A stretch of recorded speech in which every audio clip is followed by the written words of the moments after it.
Hey guys, Gina here. Another very quick layout for you today. I am using this paper to begin with, this striped paper, and I'm going to back it on this piece of orange cardstock that I don't think that I'm going to use for anything else. And the reason I'm doing that is because the striped paper that I want to use is one of those lightweight pattern papers, and it's not going to hold up in my album if I only used it as my background paper. So I adhered the striped paper that I wanted to use onto that orange cardstock that I wouldn't use. And then I cut down this piece of paper. This is Basil Night Water paper.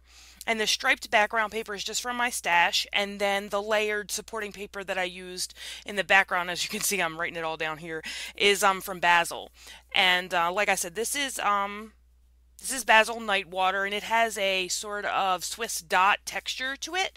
So and of course, adhesive runs out all the time.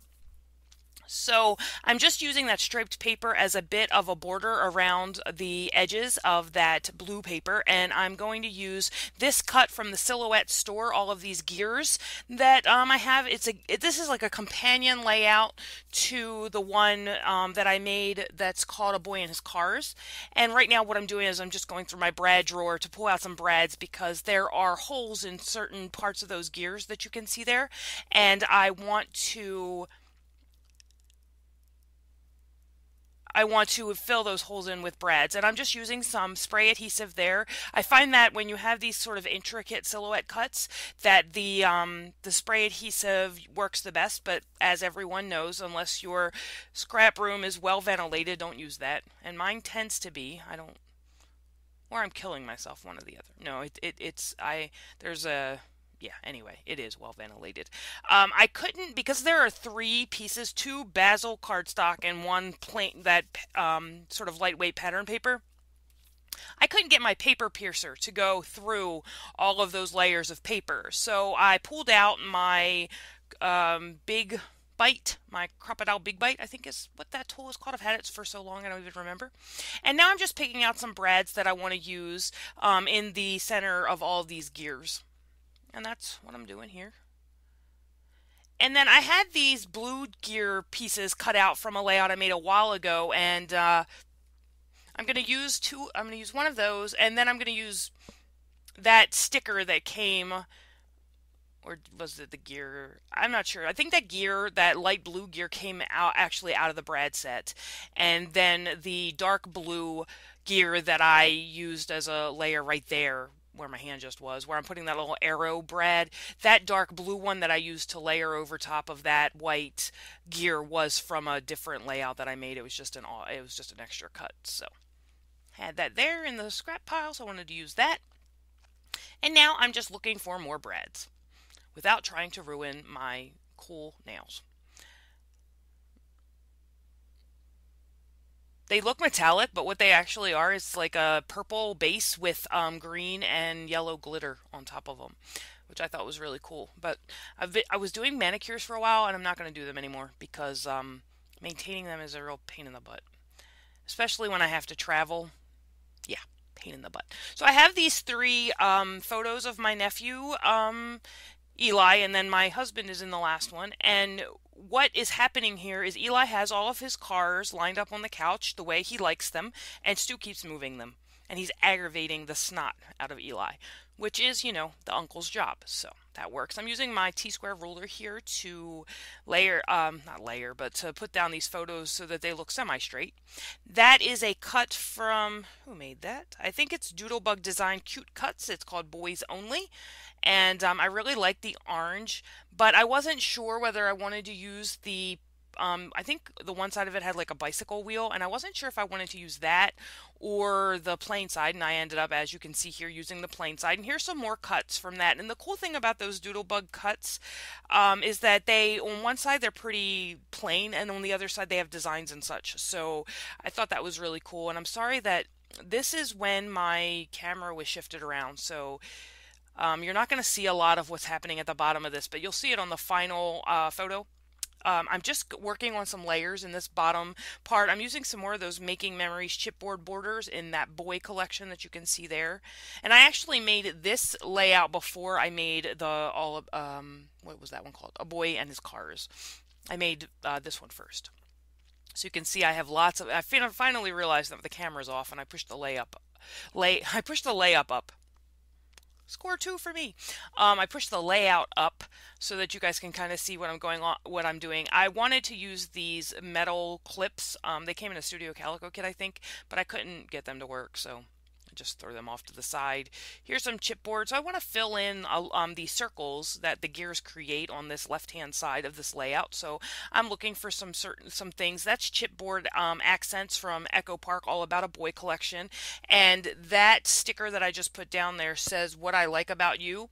And I'm going to struggle a little bit with this bottom right-hand corner because I make myself some awkward spaces down here, and then I feel like I got to fill them all in. So it's going to be a bit of a pain. And at the end, I'm still not happy with it, but I just called it a day and was like, sometimes that's just the way it goes. So just adding, looking for one more thing to add to that bottom, what do you call that thing? Gear. Lord have mercy, I've been saying it all day. This is the All About a Boy collection. That is the the cardstock stickers, and then those are Bella Boulevard.